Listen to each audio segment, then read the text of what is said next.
Hi, I'm Dan Reardon, one of the experts on fitnessinventor.com, and I'm just recording a short video in answer to a question.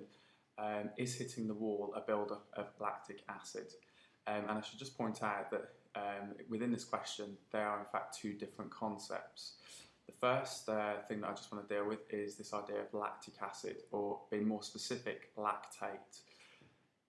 In the absence of sufficient amounts of oxygen, so for example, when people are sprinting, the 100-meter sprint or any really intense exercise, the absence of oxygen means that in order to produce energy, the body or muscle cells produce a substance called lactate.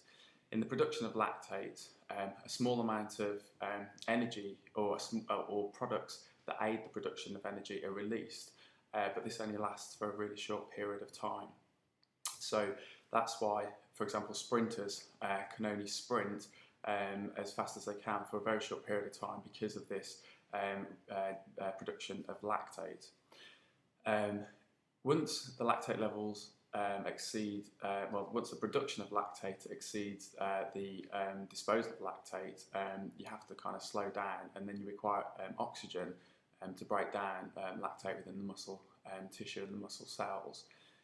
When lactate gets broken down, that in itself does also release energy, which can be used. So lactate in the presence of oxygen gets oxidized to pyruvate, and pyruvate then can enter a process called the Krebs cycle, which is an energy producing cycle in muscle cells.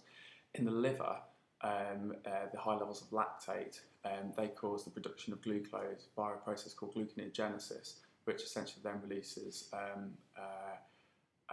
energy into the blood, which then can also be used by muscle tissue.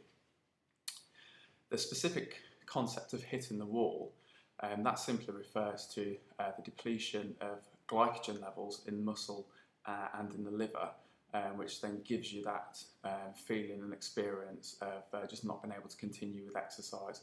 So in that instance, you'd require a period of rest before you could continue with what exercise you were currently performing. So hitting the wall isn't a buildup of lactic acid, and in fact lactic acid isn't produced in muscle cells full stop. The production of lactic acid is actually a highly researched topic. And at the minute it's understood that probably the production of lactic acid actually happens outside of the muscle cells rather than in the muscle cells. The muscle cells themselves produce lactate. I hope that answers your question adequately.